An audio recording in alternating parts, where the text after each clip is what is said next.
Hola, Geek fans. It's that time again. It's 4:30. It's Friday, but we're not at the Charter Studios, where you're joining us today from the luxurious Goodrich Studios International. This is Geeks at the Movies. My name is Shane Goodrich, and joining me, as always, our lead writer, the Mr. Jacob Distels. What's going on, guys? You know the deal by now. This is a movie and TV talk from our perspective, the geek perspective. So let's just get right to it with the geek news. Item number 1. Promo art from the upcoming Captain America Civil War film has been released online, revealing who will be siding with Captain America and who will be siding with Iron Man. I'm already siding with Captain America, Jake. On Captain America's side, we have Ant-Man, Bucky, Falcon, Hawkeye, and Agent 13. On Iron Man's side, we have War Machine, Black Widow, Black Panther, and Vision. Talk to me. Okay, I think I'm gonna go with you. I'm gonna side with Captain America. But what's really interesting is who's on whose side here. We got, on Captain America's side, we got Ant-Man, which we thought after that after credits scene in Ant-Man. Yeah. We got Falcon, which isn't a big surprise. Bucky, which isn't a big surprise. No. Your favorite Hawkeye.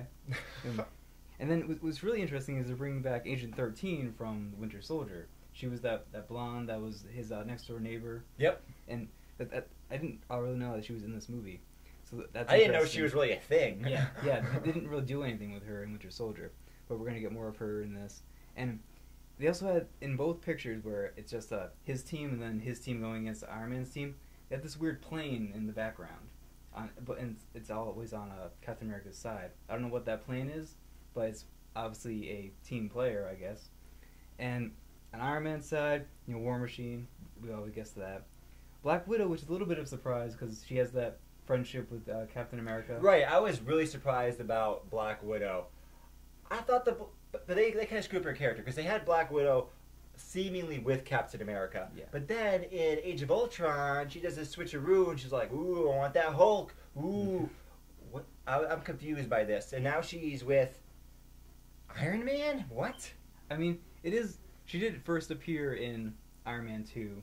Maybe whatever Iron Man's views are, she agrees with.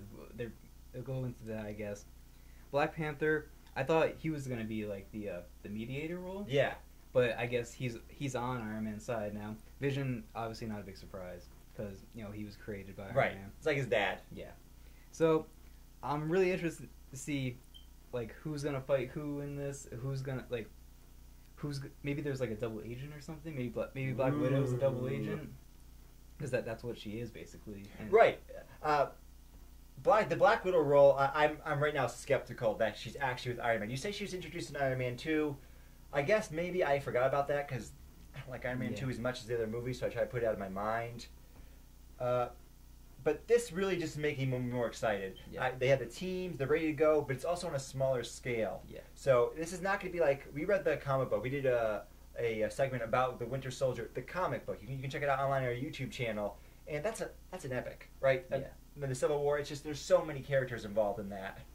So what are you thinking about this movie, Jacob? Is this still going to be the Captain America movie that I want? I'm thinking it will be. They just wrapped production on it, principal photography. I'm guessing that it is going to focus on Captain America because of what a lot of people said about the trailer was a lot of Captain America versus Crossbones. So I think it's going to have a lot of his action. It's going to focus on his action and then have everyone's action around it. I feel like that Crossbones fight is going to be 15 minutes. The first 15 minutes of the movie, they're going to be going at it. It's what they had the most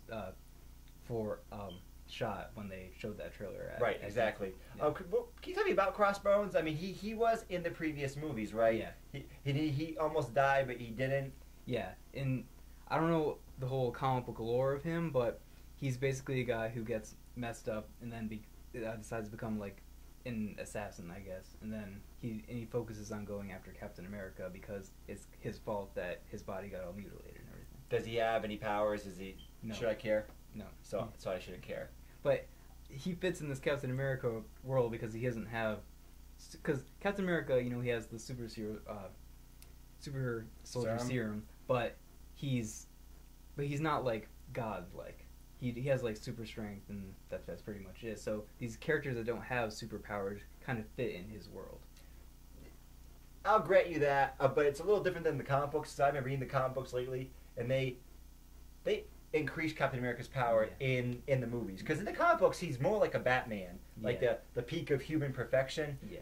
But we see in the movies, he's beyond that. He does a lot of crazy stuff. He goes head to head, fist fight with Ultron. He's throwing that dude around. I fucking love it. Yeah. Captain America's a badass. And the thing I really like about Captain America, Jake, he actually uses real moves. Holy shit. I'm a big fan of the UFC. I'm a big fan of MMA and martial arts.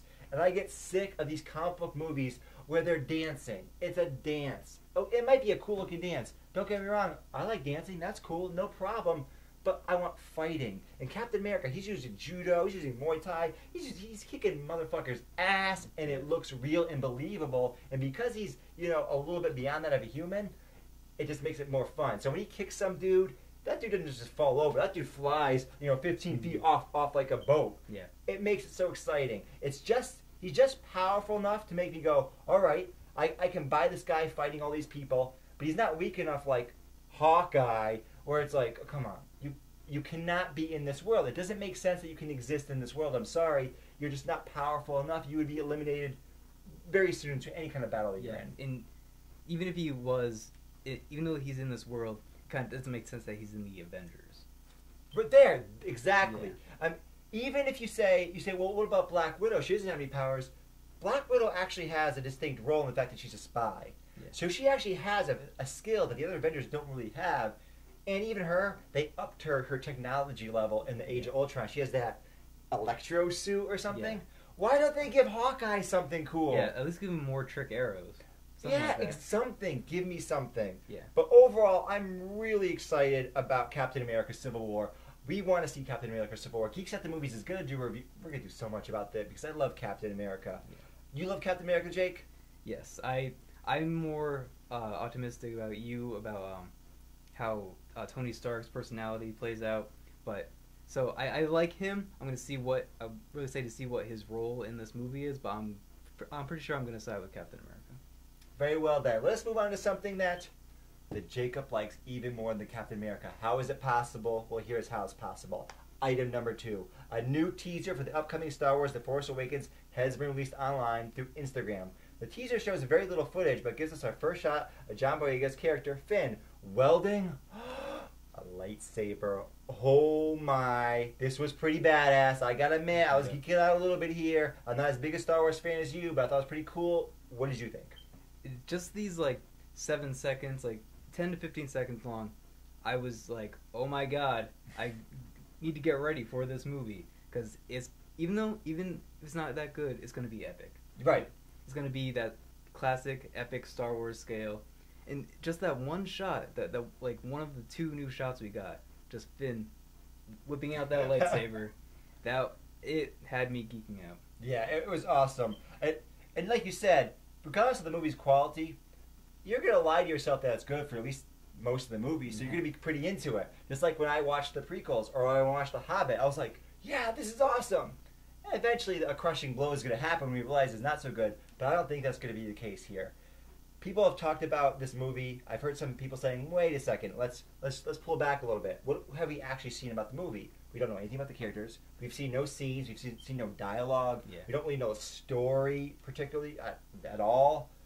But we do know a few things.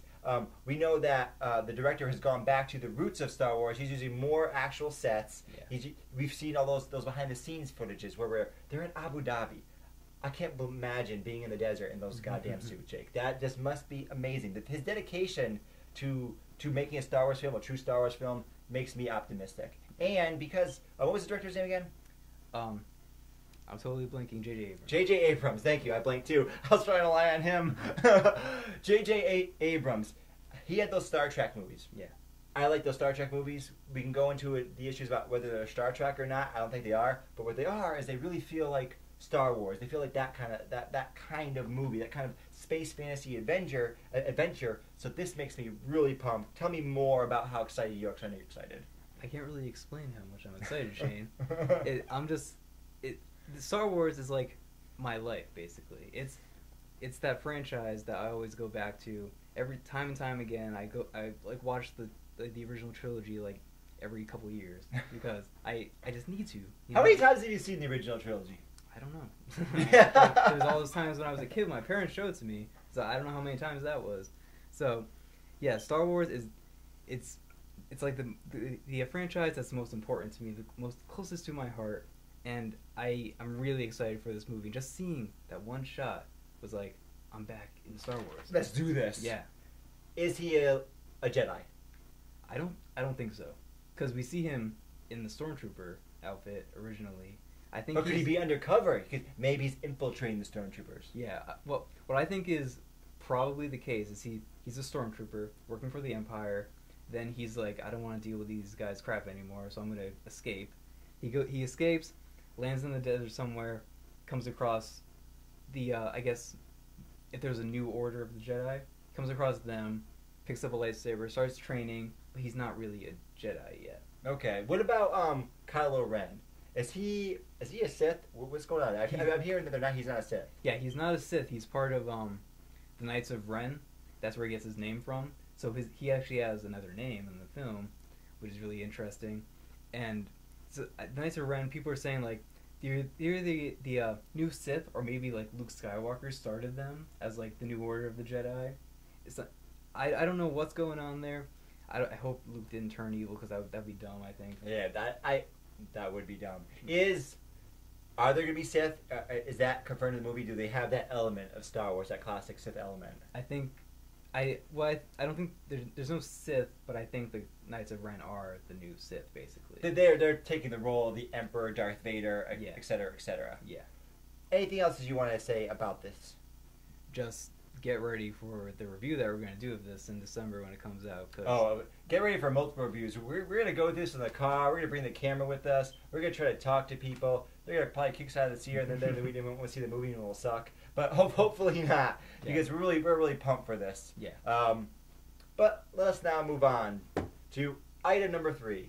Our first look at Michael Fassbender from the upcoming Assassin's Creed film, as we see him in his full assassin garb. Along with a picture, the official synopsis was released as follows. Through a revolutionary technology that unlocks his genetic memories, Callum Lynch, is that how you say his name? I guess so. Experiences the adventures of his ancestor, Aguilar, in 15th century Spain. Callum discovers he is descended from a mysterious secret society, the Assassins, and amasses incredible knowledge and skills to take on the oppressive and powerful Templar organization in the present day. Whoa, that was a lot of words. I just confused myself. Explain this to me. Well, if you haven't played Assassin's Creed before, what it's basically about is the Assassins versus the Templars, both in present day and in the past. So it goes in the past through this technology called the Animus. Yes. They go inside this machine. It brings them back through their ancestors' memories. So what they do is they get guys who are related to these old assassins, and then they're like, okay, you're related to this guy. So like a physical descendant. That's how it works? Yeah. So that you can access this person's memories. That's how it was originally. Now, like in the new games, it's you're like actually playing a person playing a game, basically. Because like the Animus is like now like in like the worldwide market, like anyone can buy an Animus, and then they can play these games as assassins. And I think they're gonna start off like in the how the original Assassin's Creed started off with this guy who was like, we need you to defeat the Templars, so we're gonna put you in this Animus, have you go back in time. And I just want to say, Michael Fassbender looks badass. Yes, he does look badass. I'm on board with this. I want to just clear up something about Assassin's Creed. So I haven't played too much Assassin's Creed. I played Assassin's Creed 2 for a little bit, and then I played, I think, the third one that was in Rome. Yeah. I played that for a little bit. The only thing I was interested about Assassin's Creed was going through the historical cities. I'm a big history buff, and it was thrilling how they recreated that. I never gave a damn, Jacob, a damn about that stupid future storyline. And I hear other people complain about that at times. They're like, I don't care about what happens in the future. I don't care about the Animus. Can you just give me the historical assassin dude killing stuff? And now you're telling me that it's gotten more ridiculous. They're playing a game. Explain that a little bit. Well, now they kind of like thrown away that story a little bit. Okay. Because they're like, now we're just gonna focus on you going through like Paris and just killing people. Okay. It like they pushed the overall story arc in the background. It's still there, but they focus on the gameplay. Have they done that because of fans' reaction that they want to see more of these historic places and the killing? I'm guessing so. I'm actually a little bit opposite that. I actually really like the story. I think it's because my friend, he has all the games and I borrowed them. I just played them one right after the other because I was like, oh my god, these games are so awesome. And I actually really got into the story. Into the futuristic Well, it's actually kind of the past. And it's a big plot twist. I don't want to spoil it if you haven't gotten there. Okay, let's not spoil it. But it is actually a really interesting story. And then I was actually kind of sad when they pushed that in the background. You're like, let's do that in the last game. We'll get back to that in the last game that we're doing, which is going to be never, because we're going to keep cranking out these games, no matter the quality. But they got 3 teams working on the games, so they work sequentially. One person, they do the game in 2 years, and it's amazing. Yeah. I'm a really big fan of the Assassin's Creed franchise, and I've been waiting for this movie pretty much ever since I became a huge fan. Probably around the 3rd game, I was like, this franchise is awesome. Haven't they released? I'm not sure if it's official. Wasn't there a short Assassin's Creed movie? I think that might have been fan made. Oh, okay. Yeah, maybe it was fan made. Yeah, but that just shows how big of a fan base this franchise has. There's a reason why they have a couple teams doing this. Yeah. Right? That Ubisoft is not stupid. They're not just pumping out those games mindlessly. I hear a lot of complaints from GameSpot, IGN, from critics saying, "Oh my God, another Assassin's Creed game. It's the same thing, but people still buy it." It's like Call of Duty. Yeah. You still buy it. You don't if people are going to buy it, they're going to keep making it. That's the reality of the situation. Yeah. I think Michael Fassbender, he's just he's expanding his craft. He's doing a Macbeth movie. Now there's going to be an Assassin's Creed, which could possibly be the next big first really good video game adaptation. That was my next question, Jacob. Yeah. Next question, Jacob. Is it going to be good? Because video game movies suck. The Hitman 47, is that what it was called? That's not doing. I saw it. Not that good. Yeah. It's hard for me to get excited about this. This is going to basically be an historical drama. I mean, there might be some of these other futuristic elements in it. And I love historical dramas, Jake, and I think this could be cool. And it has Michael Fassbender, but... It also has a lot of other...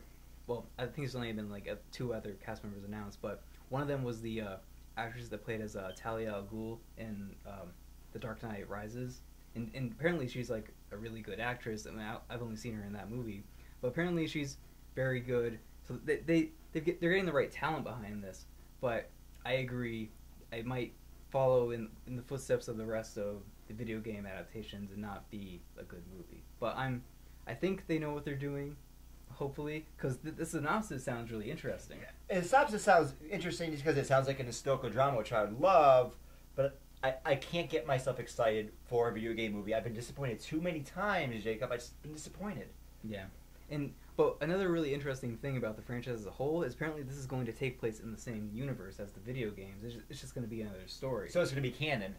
That's what I've heard. I'm not sure if it's true, but I think that's where they're going to go. If that's true, that's really interesting because I would really like to see that. I find it fascinating when mediums cross. So when you have canon where it's comic books, it's video games, it's movies, it's TV, I think that's really, it's a cool idea. But the problem is, now you have so many different teams, they always end up contradicting each other, and it gets confusing. I mean, not always, I shouldn't say always, but it's very difficult to pull off. And for them to do it with a video game movie, it makes you skeptical. But is there anything else that you wanted to say about this? Just that Michael Fassbender was so badass in this, and I'm ready for this movie. All right then, Jake.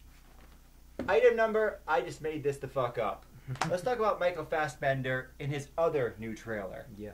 The Macbeth trailer. Yeah. This is not on the script, but we were talking about this in the car, and I realized I want to talk about this. So let me tell you, folks, I am a big Shakespeare buff. I've seen film adaptations of pretty much all his movies. Some of them numerous. I've seen 6 or 7 different versions of King Lear, 4 versions of Macbeth.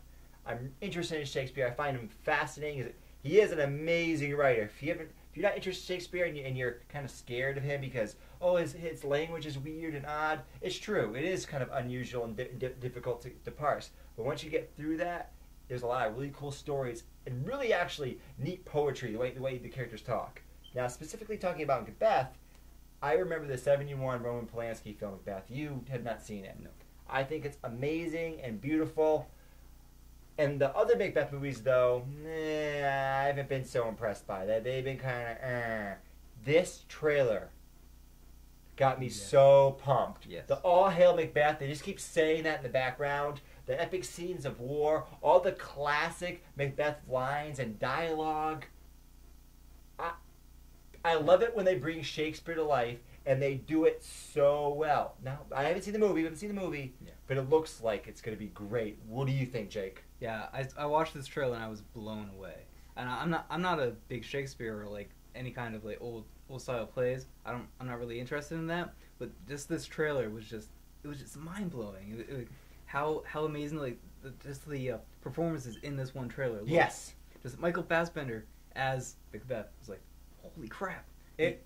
Holy crap! It's so. It not only did it seem like just a cool, good movie, but it also seemed faithful to the Shakespeare adaptation. You know, it's actually going to be an historical drama, so it's taking place in Scotland. It's not going too crazy because you know there's various adaptations of Shakespeare plays. They kind of bother me sometimes because they go too out there. I think there's like that Leonardo DiCaprio film based on Romeo and Juliet, and it's modern day, and it's hard to get past that Shakespearean dialogue when you set it in a modern setting. Occasionally that you can do that. There's Coriolanus. That was a movie released a few years ago. It takes place in modern Greece, and that's a Shakespeare play, a more obscure Shakespeare play, but it's really well done. It takes place in a modern setting. It's very strange how they made it work, but most of them I don't find work.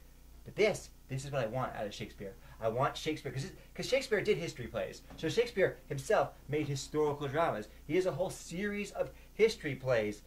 All the Henry the Sixth, Part 1, 2, and 3. All these different plays that he made, he had different genres he worked in. So if you're having a history play, like Julius Caesar, another great Shakespearean history play. If you're going to bring a historical drama of Shakespeare's life, keep it in that time setting. Yeah. Make it true to that. But then give it that modern edge, because it really did have that modern edge. Yes. This wasn't classic, shooting, basic pan shot.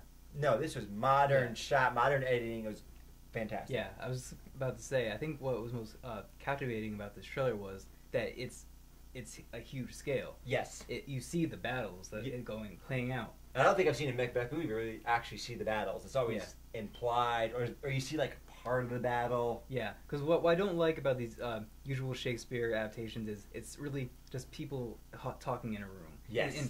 And I know that can be really interesting if you do it right, but I'm just kind of sitting, listening to the Shakespeare dialogue. I'm like, okay, get on with the story. But in this, it's just like a huge scale, and you actually get to see the battles played out, but mixed in with that Shakespearean dialogue. Yes. One problem when people do Shakespeare is they sometimes, like you said, they make it too much like a play. Yeah. But it's not a play. It's another medium. And Shakespeare himself, was very popular in his own day. So he was an artist that wasn't appreciated after he died. He was famous in his own day, and he appealed to both the critics, the snobs, the nobility, and the common people loved him. Why? Because he made a spectacle out of his works. And he would change his plays based on the audience. Like, oh, we're going to get this kind of group, we'll make it a little bit this way. We got this kind of group, we'll make it a little bit that way. So, to me, based on what I know about Shakespeare, if he had access to modern movie-making equipment, he would embrace the spectacle. Yeah. He's like, okay, we can do that, and we'll have a good story. We'll have everything, because Shakespeare's repertoire is so wide. He has such a wide-ranging repertoire, from romantic comedy to history to tragedy. So I think he would embrace this. If you're going to do Macbeth, we've already seen like the smaller scale Macbeth. Like the Roman Polanski Macbeth, is on a smaller scale. It's really well done, but you never really see the battles. You see like the aftermath of the battles. You'll see him in his castle with, maybe 2 dozen people around talking. Oh, we're under siege, right? And it's like a few guys. Okay, we've seen that, and it was really well done. I love that version of Macbeth, but now I want to see this epic version. Oh, hail Macbeth! Oh, hail! I'm so pumped, Jake. I'm so pumped. Me too. All right, let's get back on track. Item number 4, another video game adaptation may be coming to the big screen. It's being reported that Lionsgate will be developing a Borderlands movie. Jacob, talk to me. So I've never really actually played a Borderlands game all the way through. My friends have it. I go over. They're like, "This is so good," and I play it. I'm like, "Yeah, it's a pretty good movie or video game."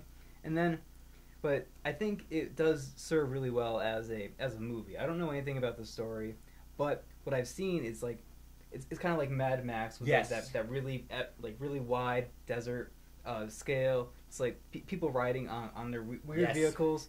So, and I think because Mad Max did so well, Yeah. they're gonna make this movie because They did well with the hardcore audience. yeah, So yeah, and with video games, they're kind of targeting the hardcore audience. right, because video games, they cost a lot more money. You don't necessarily need as many people to buy it to turn a profit. Yeah. I haven't played the Borderlands games myself. I almost played them because they're kind of open world, I guess, RPGs, Yeah. what I like. And you say they remind you of Mad Max, but my touchstone for the Borderlands games is the Fallout series. I love the Yeah. Fallout series. I love that apocalyptic feel, that you can just wander around and get into crazy situations. And it has an interesting cell-shaded style where it's like they all have outlines. You notice that? It's unusual. Are they going to do that? Is it going to be a cartoon? Is it going to be maybe like they've done a few like graphic novel adaptations where they actually make it stylized like the graphic novel? Maybe they could do something to that for Borderlands. Maybe that's actually a very interesting possibility that I didn't think about. But I think it will be like the classic live action kind of Like a Mad Max. Yeah, but that is something that's very possible because this series has a very strange has kind of like over the top like winking at the camera kind of feel to it. Like the sequel is called Borderlands the pre-sequel because it's a prequel and a sequel. And so like something like Sin City. See, Yeah. like that's what I'm thinking about because if they just do Mad Max, Borderlands, but it's Mad Max. Yeah.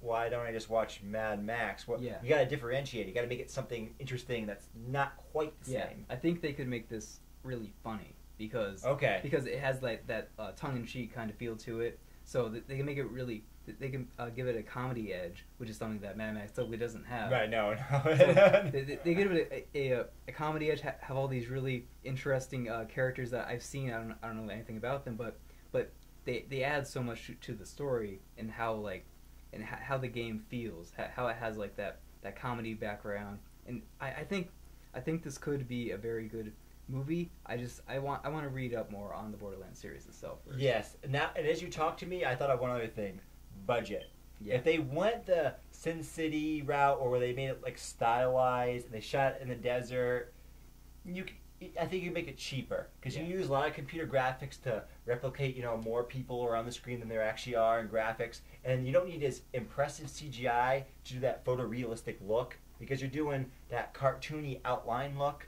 So that might be a way because a lot of these video game movies, they have a very small budget. And like we talked about Mortal Kombat. You can check out our YouTube channel. We did a retrospective on Mortal Kombat, an old school segment. It was in our last episode. We can also just watch the video. And that movie just what's his budget? What, you got $5? Yeah. I hear it's $5. Make a movie. Have fun. I mean, it's really cheap, right? Yeah. So I'm hoping that they find a way to get around that. But let us move on now. We are on item number 5. Paramount has announced that a TV show based on the 1999 film Galaxy Quest will be released through Amazon. There has been no news as to whether anyone from the film will return, or if the series will be a continuation or a reboot. Jacob, what the hell is Galaxy Quest? So you've never seen Galaxy Quest? You know how I always do thorough research before the shows, Jake. But Galaxy Quest is a movie that I saw when I was a kid, and I was like, okay, that was cool. I'm a kid, I don't really care. It's a cool sci-fi movie, and I recently rewatched it, and I was like, this is a damn good movie. It's really strange. Here's the outline of Galaxy Quest. So there's these people who are on like a Star Trek TV show, and it's like 10 years after the show is like gone off the air or something like that. Wait, halt for a second. TV show? They're on a TV show. Yes. Like we're on a TV show. They're on a TV show. Yeah. And okay. And then it's like 10 years after it's like gone off the air or something like that, and they're at this convention, and they're just talking. And then these people who Tim Allen just thinks are like regular like weird fans like dressed up. I'm remembering this movie now. As soon as you mentioned Tim Allen, Home Improvement. Yep. And now I'm starting to go downhill. I don't like Tim Allen. Okay. But they come up to him and they're like we need your help, and he's like, okay, you're just some weird fans. But as it turns out, there's like this alien race who like saw their TV series and took it as like real life. so they base their whole society around this TV show that they think is real, and they get these actors like on their ship in like a real spaceship in space, and they're like what the hell is going on? and it's a really interesting, really weird movie. It has Tim Allen, Sigourney Weaver. It's a really interesting. It's a trip. You should watch it, because I was like, watching this movie, I was like, how can they do a TV show out of this? But I think it could really work, not so much as a continuation though, because I don't think these actors would come back for a TV show, and I don't think that their story needs to be continued that much. But doing this as a actual TV show, I think that's not a continuation, it's a reboot. I think that could be really interesting, just to see the story more expanded. This is actually going to happen, or you get this? They're talking about it seriously. So, but I know we say that about a lot of things. Yeah. That never happens. Right. But I think Amazon, who's kind of behind the game with Netflix and Hulu, I think they want their own show that could be a big hit. Right. Amazon, they want to move into that market that Netflix has. Yeah. Other internet players are trying to get to that market, because the internet TV market is just growing and expanding. It's like, let's cash in. I'm not sure if this is the property to do so, but the Jacob here, he tells you to go watch the movie. I'm skeptical, but yeah, it's definitely a comedy more than more than a sci-fi. I didn't realize it was actual comedy. It's not just Tim Allen; it's actually comedy. Yeah, it's actually a comedy. So go check it out if you haven't seen it. Very well then. Item number 6. Suicide Squad star Viola Davis, who is playing Amanda Waller in the film, has revealed that she has signed on for 3 more films, which means it's easy to assume we'll be seeing more of her character in the future, or it's easy to assume that they're trying to throw us off, because they always sign people up for extended contracts, and they can get killed off at any time. Yeah. But what I think is interesting about this is that she's only signed on for 3 more movies. Because usually when they sign on actors for these superhero films now, it's like 7 or 8 films. They're like, we're probably not gonna make this many movies, but you need to show up if we make them. And we're not losing you like Robert Downey Jr. that one time almost quit. But I think with her, she is going to be killed off after like 2 or 3 more movies, and that's why she's only signed on for that many. But she's like that government official character that could really work in like a Justice League movie. Like, was she the character that said I threw him in a hole and threw away the hole or something like that? She's the person that assembled the Suicide Squad. All right. Are you interested in her character more? I mean, you care that she signed up for more films? Yeah, actually, because I think her being in more films will kind of connect Suicide Squad, which is like this weird out there movie that they're doing, connect it more to the DC cinematic universe. I know Batman's in it, so that's like all the connection you really need right there. It's all the connection I need. I'm on board. Yeah, but just seeing like this more minor character who's in this movie appear in like a bigger movie, that will be like a really nice connection that we'll see there. So the news you've been hearing from Suicide Squad film, are you excited about it? Are you not excited about it? Yeah, I'm very excited for this movie because it looks amazing. It looks like that really dark villain movie that we haven't actually gotten yet. And that I didn't think we were to get, because I thought we were to get the MCU DC cinematic film. But no, it's just like the other Nolan-esque films. It's dark. We saw the trailer, and it has that same kind of tone. And I loved Harley Quinn. Yeah. As soon as I saw Harley Quinn, I'm like, let's do this. I'm on board. I don't know about Joker, though. If we do anything about Joker, Jake, what do you think about Joker? Where are we at there? Where are we at? I'm excited for the Joker. You're excited? I know some people are like, yeah, like all tattoos, that doesn't work for me. But for me, it how he looks and everything fits in the frame of this movie. I think he's going to give a really original take on the Joker, and it's going to fit well in this the feel that Suicide Squad movie is going to have, also in the DC cinematic universe as a whole. Do you think the Joker is going to survive the movie and keep wreaking mayhem? Absolutely. Okay. Absolutely, he's going to survive because even if they make the Batman movies prequels, they still want to keep the Joker around for more. The Joker is the best villain. He's the best villain in the comic book here, like all the comic books, pretty much. He's my favorite villain. Yeah, he's DC's like ace. Yeah, he's way better than Lex Luthor. He's the villain that they need to continue this franchise. Alrighty then. Well, it looks like we've now reached that part of the show that we like to call Geek Talk. And this is where we talk about anything from the Geekverse. Today we are talking about the Lord of the Rings and the Hobbit movies, and how would we rank those movies? So, the original Lord of the Rings trilogy came out in the early 2000s. Yeah. So Peter Jackson directed those. There's the Fellowship of the Rings, there's the Two Towers, then there's the Return of the King.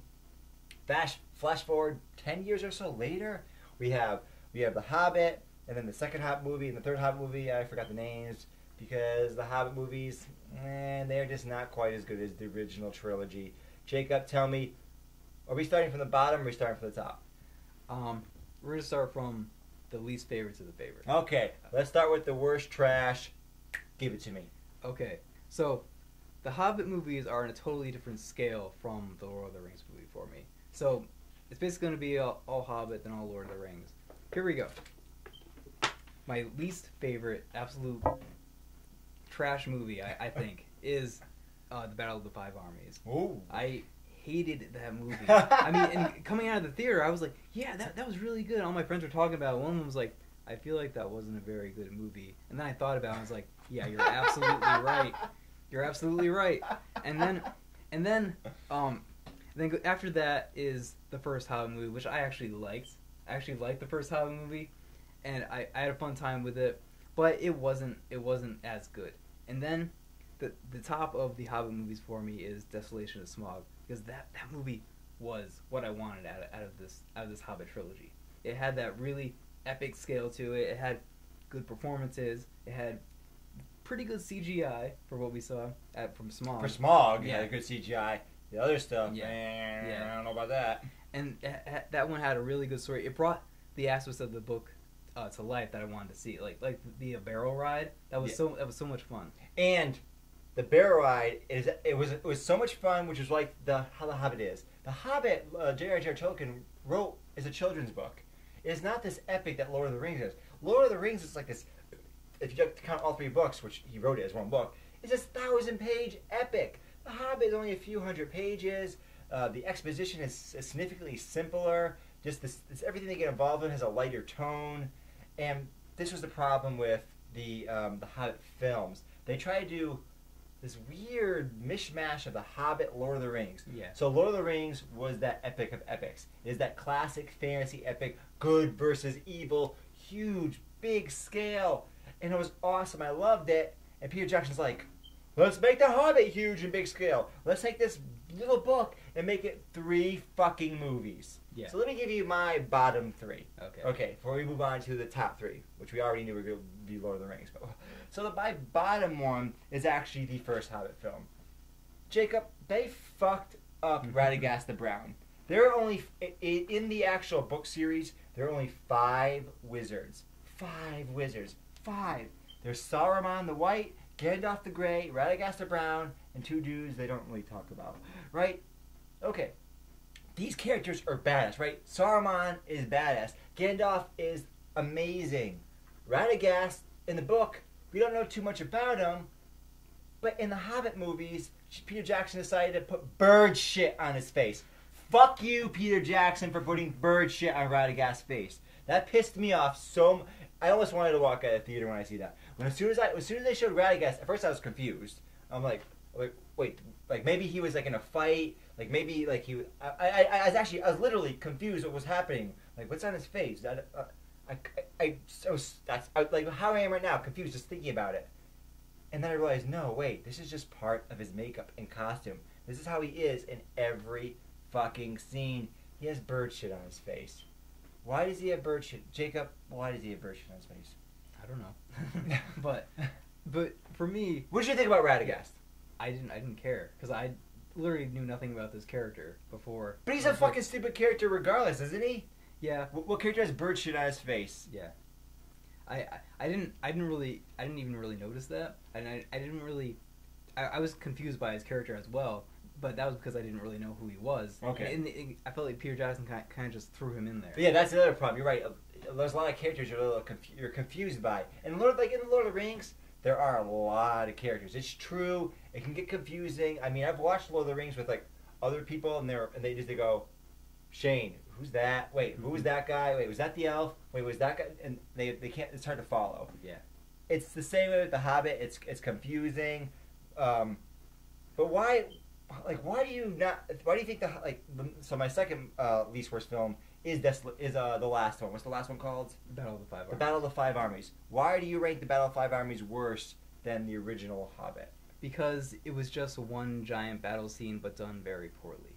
There was no there was all this exposition in the previous films, but I had no connection to anything that was going on in this film.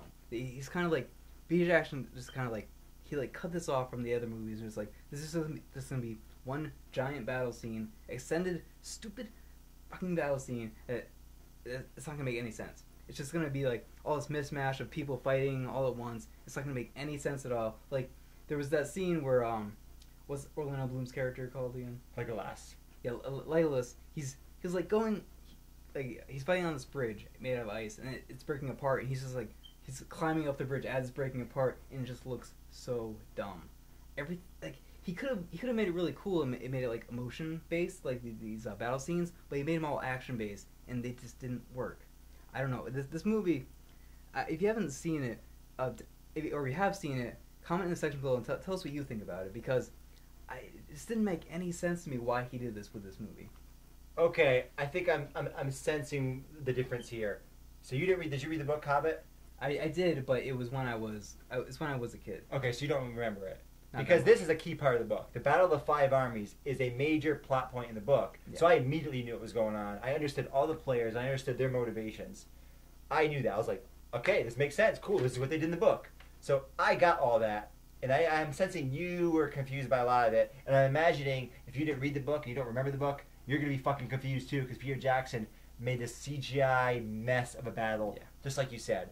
And you take the Legolas character, and this is one of the few things I didn't like about the original Lord of the Rings trilogy, was they occasionally had Legolas doing these really stupid things for the camera. There's one time when he's almost like he's surfing like down a flight of stairs. There's another time when he slides down an elephant's like nose, like his trunk, and it's always bad CGI.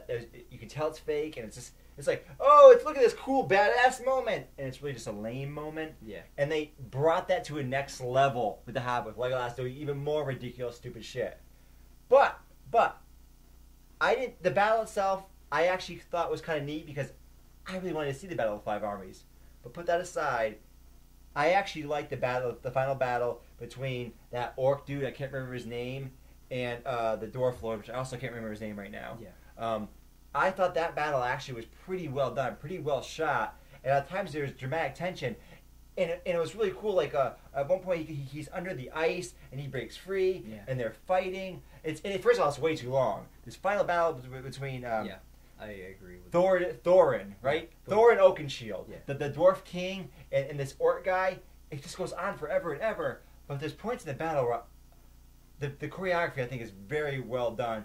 But here's the big difference. It's just him and the other guy fighting. Yeah. Then we go back to the giant battles, and it's like, I have no idea what's happening right now. What the hell is going on? It's just a big CGI fest of a bunch of repeated characters over and over and over again, because you know that's what it is, kind of doing this. You can't tell. Yeah. But it still is better than bird shit Radagast. And then for my favorite one, I agree with you, was Desolation of Smaug. And why was it my favorite? Because of Smaug. Yeah. Holy shit, was that badass. He was one of the best CGI characters I actually have ever seen. Yeah. Ever seen. I loved Smaug, and he was like he was in the book. They brought him to fucking life. Yeah. Thank you, Peter Jackson. this is the biggest problem I have with the Hobbit trilogy is some things he did well. Like that scene with the smog scenes are great. And in the first movie when they have Gollum and Bilbo doing the riddle scene. That was my favorite scene from that movie. Yeah. It's just like the book. It's awesome, but it's all mixed up. Now keep moving on to the good stuff. What's the good stuff? Okay, for me, the Lord of the Rings actually kind of goes in order. My least favorite is the first one, but that's not saying it's still an amazing film. Fellowship of the Ring is great. Then it's the Twin Towers. Two Towers. Two Towers. Then after that, it's Return of the King, which was just it won that many awards for a reason at the Oscars. How many did it win? Like 11? 12 or 11. Yeah, maybe it was nominated for 13 and won 11. Yeah. So that kind of speaks how great of a film it is. I think the Return of the King is the worst of the original trilogy, definitely by far. I actually only saw it 3 times this year. I saw the Fellowship of the Ring 5 times. I saw Two Towers 6 times, and I saw Return of the King 3 times. Peter Jackson made a major error by changing the Shelob scene. The Shelob scene is originally in the Two Towers. He went, Two Towers is getting too crammed. There's too much stuff in the Two Towers, so let me put it in this other movie. The Two Towers is 3 hours long. Return of the King is 3.5 hours long. If you go to the extended editions, the Two Towers adds like 40 extra minutes or something. The Return of the King adds like 50 extra minutes. There's so many different endings to Return of the King. What? So my problem with Return of the King was there's many scenes in the film where they're just rushed. It's just rushed. It was not rushed at all in The Hobbit. It was not rushed at all in the Two Towers. And Return of the King just felt rushed. Because in the books, The Return of the King is my favorite book.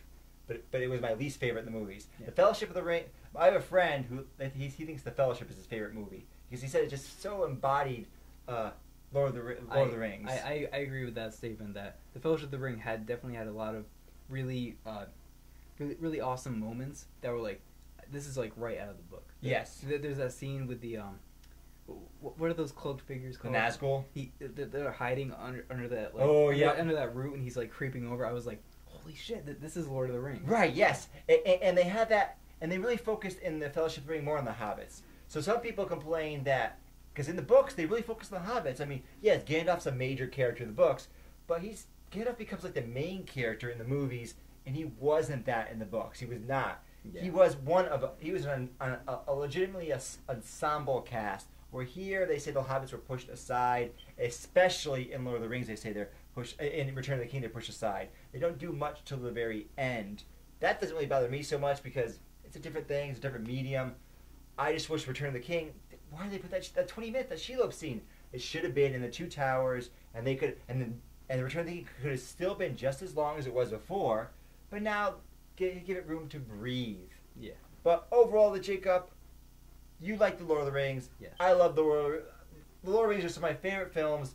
For me, like Jacob loves Star Wars and he tolerates the prequels. I love the Lord of the Rings and I tolerate the Hobbit trilogy, which is the prequels for the Lord of the Rings. But is there anything else you wanted to say before we move on? Just that I felt there was so much more they could have done with the Hobbit, but in like 2 films instead of 3. With Guillermo del Toro. Yes, that was originally supposed to happen. I still think that should have happened. Oh well, let's move on from that. Now we have time for a segment that we like to call Old School. This is where we talk about any movie that's older than 10 years. Pretty simple, right, Jake? Yep. And today, what are we talking about? We're talking about Batman, the 89 Batman. Jacob, I recently rewatched this film. Yep. I had rewatched at least parts of Batman and Robin, Batman Forever, even Batman Returns. I had not seen the 89 Batman film since I was very young, and I had a complete misconception of what it was. What did you think about it?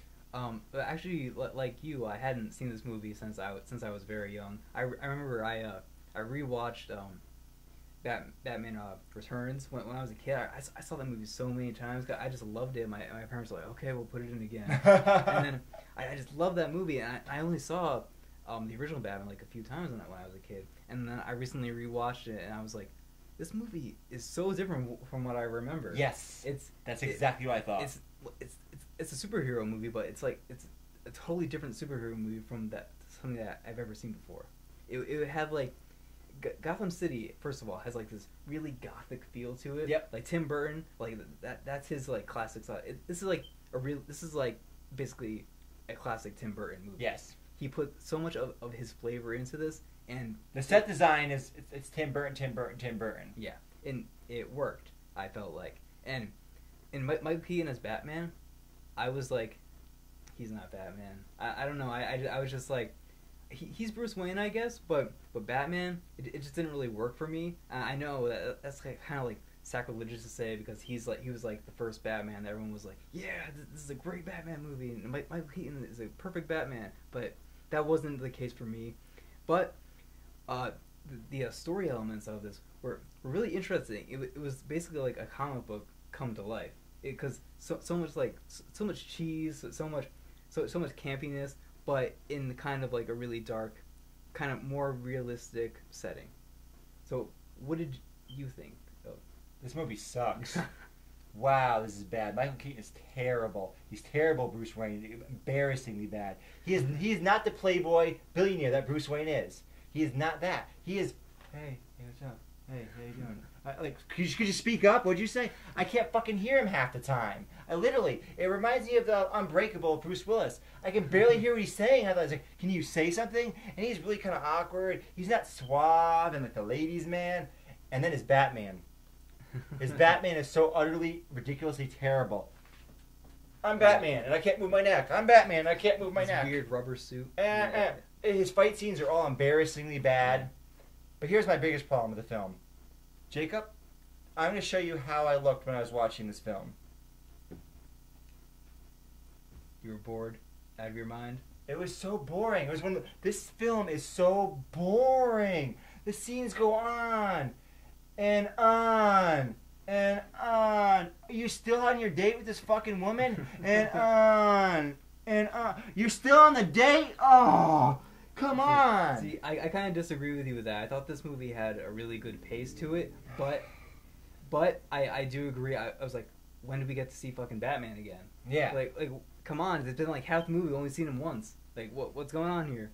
But I did think that the movie did have a really good pace and leading up to when we got to see Batman, because we're so used to in superhero movies now seeing the hero like right off the bat, yeah, and seeing them for like the entire movie. Yeah. And this is kind of like a resurgence of superhero movies, and Tim Burton was kind of like, okay, we're gonna give it like a slow burn. I guess that was his thinking behind it. He had this little tease in the beginning. He fights like a thug or two, and then you don't see him. I'm Batman. I agree. His Batman was really bad, and part of it was that costume design. I gotta say, part of it was like, who thought this was a good idea? I know, and people actually love that costume, and I'm like, he can't move his neck. Yeah. It's so bizarre. I know. It's like I have to talk to you.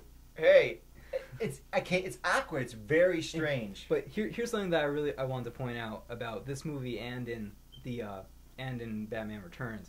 He actually kills people in this movie. That's the other thing I was gonna say. He's not Batman. Yeah. He actually murders a whole bunch of dudes in a factory when he blows up Joker's factory. Yeah, and people were like, okay, yeah, whatever, that's cool. But no, he actually killed people. He purposely. He knows he's not. He tries to kill people. He tries to kill the Joker. He wants to kill people. And let's get before we end the segment. Let's get to the other big piece. Jack Nicholson is Joker. What did you think of Jack Nicholson as Joker? I actually liked it. He was the gangster Joker. He was more on the lines of the Joker from the original like 1969 movie. He was kind of like going for that more campy feel, and I felt it worked in this movie. And I really like Jack Nicholson as an actor, but he's not my Joker. Heath Ledger is my Joker, and I hope Jared Leto will be my new Joker. But I liked what Jack Nicholson brought to the character. You know what Jack Nicholson brought to the character, Jacob? I feel what you're gonna say. He brought Jack Nicholson. He was Jack Nicholson. It's like Jack Nicholson. He just played Jack Nicholson. You watch The Shining, you watch other movies, you watch him in person in real life. It's just he's Jack Nicholson the whole time. Like, yeah, it's Jack Nicholson doing a Joker impersonation. Look, it's Jack Nicholson doing a Joker impersonation.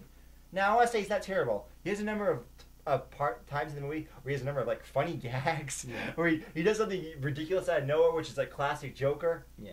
But for the most part, Jacob, I was bored. I'm not a Tim Burton fan. Another thing I didn't like about it is I've seen some other Tim Burton films, like like Sleepy Hollow, some of these films, where he likes having these sets, right? Like they're all sets, and you could tell they're sets, and they always feel cramped, like just right off screen.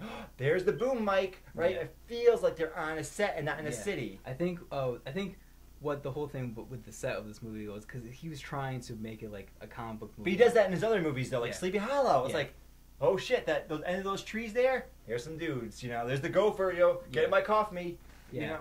I think another big part of this movie for me was the score, because The score was good. yeah, in the Batman the Animated Series, which happened because of this movie, they took that score and like kind of like reworked it a little bit, but that was such a big part of my childhood. So then watching this movie with that score was like, okay, like I'm in a superhero movie, I'm having a good time. It's Batman.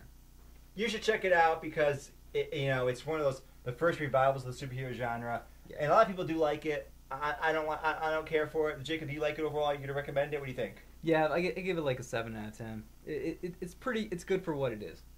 I'd probably get like a 2 stars. But anyway, now we've reached, sadly, the end of the Geeks at the Movies for today.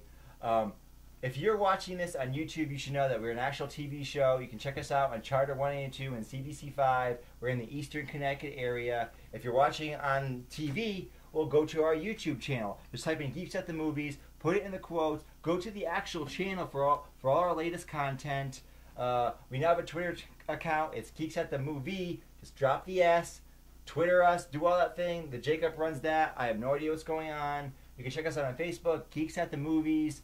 We're on all the social media contacts. You can email us, geeksatthemovies.ct@gmail.com. Did I get it right? Yep. Oh, yeah. Anything else you wanted to say, Jake? That's pretty much it. Just remember to like, comment, and subscribe because we want to hear what you think. Exactly.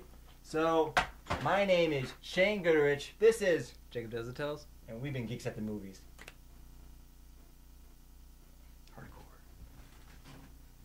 What's hardcore? Oh God, it's so fucking hot in here. Oh, Lights. These lights, man. the lights actually aren't that hot. It's that one. There's no air conditioning here. Yeah. I'll open the door for a moment.